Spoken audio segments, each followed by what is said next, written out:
السلام عليكم ورحمة الله وبركاته. متابعيني الحلوين، ازيكم؟ عاملين ايه؟ يا رب تكونوا بخير. وحشتوني كتير من الفيديو اللي فات. عندنا اوردر حلو قوي، تابعوا معايا الفيديو الاخر وما تنسونيش بلايك واشتراك القناة. ويلا نصلي على رسولنا الكريم ونقول اللهم صلي وسلم وبارك عليك يا حبيبي يا رسول الله. بصوا بقى النهارده بقى من الاوردر بتاعنا حلو كده وكله مانجا في مانجا، ان شاء الله هيعجبكم. بصوا بقى، انا معايا كميه من المانجا. طبعا ده الموسم بتاع المانجا لو انت عايزه تخزني. انا جايبه نوعين من المانجا، المانجا الزبده والمانجا النعومي اللي هي الحمرا دي النعومي، وجايبه كمان اللي هي ايه الزبده. طبعا افضل حاجه للتخزين اللي انت ايه اللي هي المانجا الزبده دي، لو انت عايزاها تطلعيها تبقى العصير على طول. لكن لو عايزه بقى تقطعيها قطع، عندك بقى اللي هي النعومي او صديقة. اي حاجة بتتقطع شرايح من النوعين دي او من النوعين دول. تعالوا بقى كده، خدت المانجا معايا كمية، معايا 10 كيلو من المانجا الزبدة، ومعايا 5 كيلو. يعني بص، معايا كمية بتاع حوالي 20 كيلو. مخلط بقى نعومي على ايه،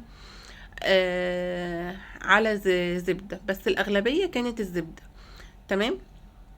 عايزه اقول لكم الاوردر دوت ايه، يعني متاخد كده ومسافر. كلمتني وقالت لي عايزه كميه من المانجا علشان البلد اللي فيها اللي هي موجوده فيها العميله طبعا مش عاجباها المانجا اللي هناك، فطبعا مش مشتاقه للمانجا بتاعت مصر.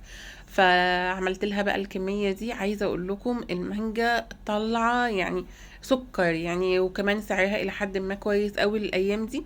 فالحقي بقى خزني. تعالوا بقى اقول لكم انا عملت ايه. اول حاجه طبعا خدت المانجا كلها حطيتها في الحوض وغسلتها كويس واحده واحده تحت الحنفيه، وبعد كده حطيتها في بوله كبيره وايه. وبعد كده جبت بقى البلانشه بتاعتي وقمت مقطعاها كده نصين وبالمعلقه. اسهل حاجه اللي انت تفضي المانجا بالمعلقه. هتقطعيها نصين وبعدين تفضيها ايه بالمعلقه. عايزه اقول لكم كمان في الاكل يعني، طبعا المانجا ما بتتاكلش ولا بشوكه ولا بسكينه ولا باي حاجه، طبعا انتوا فاهمين. اكيد امينه شلبيه لما تشوفني كده وانا بعمل كده اكيد هتقول مفيش اتيكيت خالص. بس عايزه اقول لكم هي المانجا لازم كده. هي ايه اللي بيعمل ايه اساس الزيوطه؟ هي المانجا. فطبعا المانجا دي اكل ومزاج. يعني عايزه اقول لكم يعني من الفاكهه المحببه جدا ليا او للناس كلها يعني. المهم خلصت كميه كده. دول كانوا حوالي دول 8 كيلو. البوله دي اخدت معايا 8 كيلو. تمام. هعمل بوله تانية، بس دولت بقى الاول هعمل ايه، هفضيها في الكياس علشان اي الحق افرزنها ادخلها الفريزر، علشان العميله عايزاها تاخدها ايه متلجه. تمام. هنا بقى جبت بقى اكياس تلاجة او اكياس حفظ، اي اكياس انت بتستخدميها.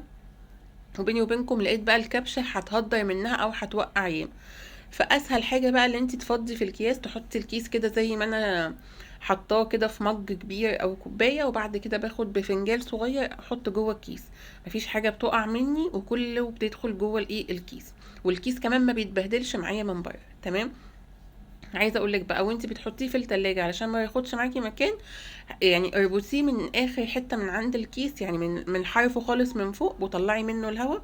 وبعدين بططيه كده، يعني بططي الكيس كده علشان ايه ما ياخدش معاكي مكان. هخلص بقى الكميه كلها بنفس الطريقه، وهرجع هعمل تاني معاكم كمية تانية وحواريكم بقى. يعني النهاردة هنخزن، بما ان عندنا مانجا وانا كمان خزنت للبيت عندي، هنعمل بقى ايه وصفتين. عايزة اقول لكم حاجة كده جبارة ان شاء الله يعجبوكم. مش عايزة اسبق الاحداث او الاحداث بتاعة الفيديو عشان ايه تتابعوه للاخر، بس عايزة اقول لكم اللي بيعمل عصير المانجا بطريقة معينة ايا كان، بعد الفيديو دي هتغيري طريقتك عن عصير المانجا او هتغيري فكرتك. جربوه بقى بطريقتي وهتدعيلي. انا واثقة ان انت هتقولي ده عصير وده عصير تاني خالص. هقول لكم بقى ليه، وعايزة اقول لكم يعني بتتعمل بسهولة. تعالوا بقى هنا نشوف. انا بقى فخلصت الكميه بتاعه العميله، ودي بقى ايه هنبدا الكميه اللي انا بدات اخزن منها لينا. طبعا انا مش هفضي معاكم ال20 كيلو لان اخدوا معايا وقت طبعا. انا هنا فضيت حوالي دول كيلو ونص من المانجا او 2 كيلو من المانجا. تمام. جبت هنا بقى يعني شفشه او اي حاجه عندك او دور او بوله، حطيت فيها كوبايتين من الميه الساقعين. تمام. ونص كوبايه من السكر على حسب الرغبه. ونزلت بكوبايتين من المانجا اللي انا مفضياها. شايفين؟ كوبايتين من الميه على نص كوبايه من السكر، او حابه تقللي السكر مفيش مشكله. ونزلت عليها بكوبايتين من المانجا او كوبايه ونص، وفضلت اقلب كده زي ما انتوا شايفين. عايزه اقول لكم بقى معايا عصير مانجا جبار. جماعه عصير المانجا ما بيتضربش في الخلاط، اول لما بتحطيه في الخلاط بتحسي اللي هو بقى مهلبيه كده وبيتقل وبكل حاجه، بس ما بتحسيش ان انت بتاكلي مانجا قطعه. فانا ما بفضلش عصير المانجا نهائي اللي انا احطه في الخلاط او اضربه بالهاند بلندر. هو عصير المانجا تفضي المانجا وتحطي مقدار الميه اللي انت عايزاه مع مقدار السكر، بس اول حاجه بتدوبي السكر مع ميه علشان يدوب، ما يبقاش بيقرش كده وانت بتشربي العصير. وعايزه اقول لك هتحسي ان انت بتاكلي مانجا، مش بتشربي عصير كده مضروب في الخلاط. هو بيبقى تقيل وكريمي وكده، بس برضو ده طعم وده طعم تاني. جربوه بطريقتي وقولي لي لو انت بتعمليه زيي، اكتبي لي في الكومنتات. تعالوا بقى هنا نشوف المانجا النعومي، ويا رب اكون قايله اسمها صح، لان عايزه اقول لكم في انواع انا بتلخبط فيها يعني من اسمها، بتبقى ساعات شبه بعض يعني. المهم قشرتها كده، وبتبقى معاكي سكينه رفيعه علشان ما تهدريش من اللحم بتاعها. قشرتها كده على قد ما اقدر، قشره رفيعه خالص. وبعد كده بقى هبدا اقطعها شرايح. طبعا المانجا دي بقى بتستخدميها في اي حاجه، بتزوقي بيها تورت، بتخزنيها كده قطع كبيره. ويفضل ان انت ما تقطعهاش مكعبات، يعني زي ما انتم شايفين انا بقطعها كده قطع كبيره، لاني بستخدمها في اي حاجه، عايزه احطها على وش تورت، عايزه احطها على وش كيكه. فبتطلع معايا بقى وهي متلجه كده، بقوم مقطعاها على التقطيع اللي انا عايزاه. بس قبل ما بحطها في الفريزر بحطها وهي قطع كبيره كده، يعني بقسم الواحده على 2، والحروف بقطعها صوابع زي ما انتوا شايفين كده. طبعا هخلص الكمية كلها بنفس الطريقة برضو، وبعد كده هحطها في كيس التلاجة وهحفظها. عايزة اقول لكم انا ما حطيتهاش في كيس التلاجة، انا سبتها في الطبق البايركس دوت زي ما هي كده، ولفتها بستريتش ودخلتها الفريزر على طول. لما عاوز بقى هسحب منها، هي مش هتبقى متلجة مع بعض، هسحب منها واحدة واحدة على حسب الاستخدام بتاعي. تمام. اخدت بقى كام شريحة كده وقطعتهم مكعبات علشان هستخدمهم دلوقتي. كنت سايبة شوية من المانجا اللي هي الزبدة ديت اللي انا مفضياها البيوري دي، قطعت عليها شوية من المكعبات وسبتها عشان هنستخدمها في الوصفة بتاعتنا دلوقتي. تعالوا بقى بسرعة نشوف الوصفة بتاعتنا. بصوا بقى، حطيت 6 عدد بيض ومعلقة كبيرة من الفانيليا. تمام. عارفين النهاردة فرح المانجا او فرح، مش بيقولوا فرح العمدة، لا النهاردة فرح المانجا. حطيت زي ما قلت لكم 6 عدد بيض ومعلقه كبيره من الفانيليا، وحطيت نص كيلو دقيق من الاسبونج. دقيق اسبونج ده بيبقى دقيق بدل ما احنا نعمل الكيكه الاسفنجيه، لا ده دقيق جاهز بتجيبيه من عند اي حد مستلزمات حلواني. وحطيت نص معلقه من البيكنج باودر ونص معلقه من الميه، ده المقدار بتاعه. يعني نص كيلو دقيق عليه نص معلقه من البيكنج باودر، وممكن تستغني عنها، ممكن تحطي بدلها محسن جل اللي هي معلقه، بس انا عشان مش متوفر عندي حطيت البيكنج باودر. وعايزه اقول لكم ممكن تستغني عن الاتنين. اهم حاجه معلقه الفانيليا وست عدد بيض ونص كوبايه ميه عادي من الحنفيه، ولا سخنه ولا اي حاجه. بعد كده حطيت المكونات دي كلها على بعض، وجبت بقى العجان وضربتهم كويس جدا. نجاح المقادير سهلة، لكن النجاح بتاعها مش في المقادير، النجاح بتاعها في الضرب، اللي انت لازم تضربيها كويس جدا علشان تبقى معاكي شبه الكريمة كده. اول لما توصل للقوام ده تعرفي كده اللي دي الاسبونج معاكي ان شاء الله هيطلع تحفة، او الكيكة الاسفنجي. جبت بقى الصينية بتاعتي ودهنتها زبدة، وبعدين نزلت بالخليط زي ما انتوا شايفين. بصوا تحسوا اللي هي كريمة كده نازلة، او كريم شانتيه. تمام. بعد كده طبعا كنت مشغله في الوقت دوت الفرن على درجه حراره 180. هدخلها هتقعد حوالي يعني مش هتكمل نص ساعه. تعالوا بقى هنا وهي الكيكه في الفرن نبدا نعمل الكريمه بتاعتنا. انا حطيت بالظبط علشان لما تعملي المقدار دوت بالظبط 125 جرام من من الكريم شانتيه. تمام. بودر الكريم شانتيه دوت 125 جرام، يعني 8 كيلو. حابه تقللي الكميه مفيش مشكله، بس عشان تطلع معاكي طبقه كريمه حلوه. حطيت معاهم 4 معالق كبار من السكر البودر او نص كوبايه من السكر البودر. طبعا لو حابه تقللي السكر ده حسب الرغبه. وبعدين نزلت بكوبايتين من الميه الساقعه، ميه متلجه كوبايتين بالظبط.